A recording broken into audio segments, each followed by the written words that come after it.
কাঁথি শহর বিজেপির কাঁথি সাংগঠনিক জেলা কার্যালয় রাজ্য নেতৃত্ব শঙ্কুদেব পণ্ডা রাজ্যের উন্নয়নকে কটাক্ষ করে বিস্ফোরক মন্তব্য করেন।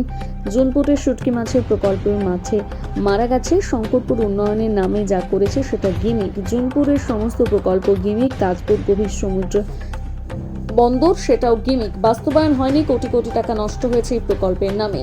আবার ডিআরডিও জায়গা তৃণমূল নেতা জবরদখল করে মেরে নিয়েছে, তাহলে কিভাবে উন্নয়ন হবে প্রশ্ন করছেন বিজেপি রাজ্য নেতৃত্ব শঙ্কুদেব পণ্ডা।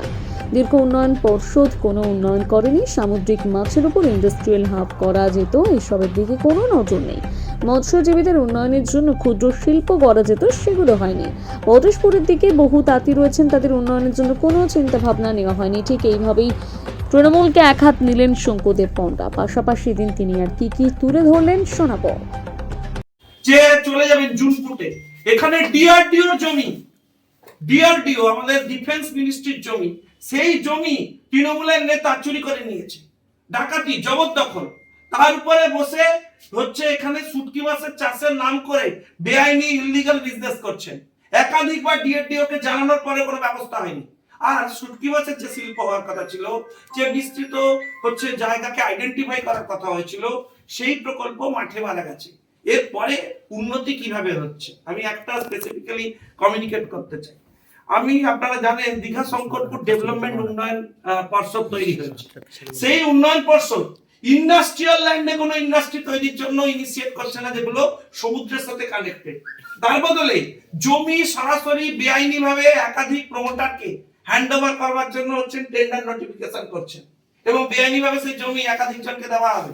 তাতে তৃণমূলের অনেক নেতারা অলরেডি দালালিতে নেমে পড়েছেন, নির্বাচনের আগেই যাতে দিয়ে দেওয়া যায় তার ব্যবস্থা হচ্ছে। আমরা বলতে চাই যে শিল্প ভাবনার ক্ষেত্রে বা সামুদ্রিক বিভিন্ন পণ্যের যে যোগাযোগে থাকা শিল্পকে উন্নয়নের দিকে নিয়ে যাওয়ার জন্য হচ্ছে দীঘা শঙ্করপুর উন্নয়ন পর্ষদ কি প্ল্যানিং দিয়েছে, আপনি এখনো পর্যন্ত কি ইমপ্লিমেন্ট করেছেন আমি জানতে চাই। অথচ আপনি বিজেপি এসে বলছেন যে এখানে আপনি উন্নয়নের জন্য হচ্ছে কাজ করবেন। আমি দলের তরফ থেকে আমরা ইতিমধ্যেই জানিয়েছি 7,71,00,000 টাকা লোন ছিল, 71,00,000 কোটি টাকা লোন ছিল বাংলার মানুষের উপরে। সেটা আরো বাড়তে বাড়তে এখন এমন জায়গায় গেছে, একজন মানুষ বাংলায় জন্মগ্রহণ করলে যেখানে 22,570 টাকা লোন হতো, সেটা এখন 76,766 টাকা লোনে পরিণত হয়েছে। এর দায় কে নেবে? এই টাকাটা কোথা থেকে আসবে? আমি নির্দিষ্ট করে আরো দুটো জিনিস বলতে চাই। আপনি বলেছিলেন এই পটাশপুর অঞ্চলের দিকে বহু তাঁতিরা এখনো কাজ করেন, তাদের জন্য হাব তৈরি করে দেবেন, তাদের ডেভেলপমেন্টের জন্য আলাদা জায়গা তৈরি করবেন, তাদের মাল বিক্রি করবার জন্য প্রসেস তৈরি করে দেবেন। কেন সেই বিষয়ে এখনো কোনো ব্যবস্থা হয়নি? আমি বলবো যে সব থেকে একটা বড় কেলেঙ্কারির জায়গা তৈরি হয়েছে চণ্ডীপুর, ভগবানপুর এই জোনগুলোতে, সেটা হচ্ছে হিউম্যান এয়ার নিয়ে কেলেঙ্কারি। তাতে এই সোহম পোহমের নাম আছে, এরা সরাসরি এসবে যুক্ত। শিল্প তৈরি করতে হলে ভাই চুল ব্যবসায়ীদের জন্য প্রপার হাব করে দিন, তারা যদি প্রপারলি ব্যবসা করতে পারে তাতে কেন্দ্রীয় যাদের সুবিধা আছে কাস্টমস এবং অন্যান্য ডিপার্টমেন্ট তারা কোঅপারেট করবে। আপনি সেই ব্যাপারে কেন কোনো ব্যবস্থা বা পজিটিভ পদক্ষেপ নিচ্ছেন না?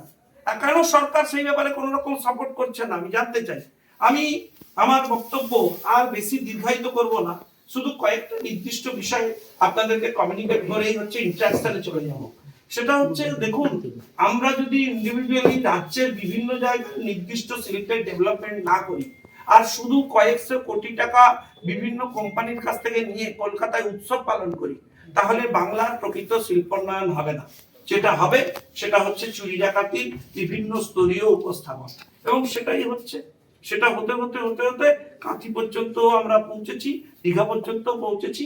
ফলে আগামী দিনে আমরা যে সমস্ত কর্মসূচি নিতে চাই সেটা আমরা খুব দ্রুততার সাথে জানাবো। আমরা আগামী দিনে ক্ষমতায় আসবার পর আসছি, এটা নিয়ে আমরা কনফিডেন্ট। আমরা জানি যে 26-এর পরে এই তৃণমূলের সরকারটা ক্ষমতায় থাকবে না, এবং তখন এখানে উন্নয়নের একাধিক কর্মসূচি, যে সমস্ত বিষয়ে এনারা কাজ করেননি, যে সমস্ত শিল্পের জায়গায় এনারা কাজ করেননি, সেই সমস্ত শিল্প ক্ষেত্রকে উন্নয়নের জায়গায় নিয়ে যাওয়ার জন্য যত দূর যেতে হয় আমরা যাব, এবং আমরা সেই সমস্ত পদক্ষেপ নেব। ধন্যবাদ, এটুকুই আমাদের নির্দিষ্ট করে জানানোর ছিল, এবং আমরা আশা করব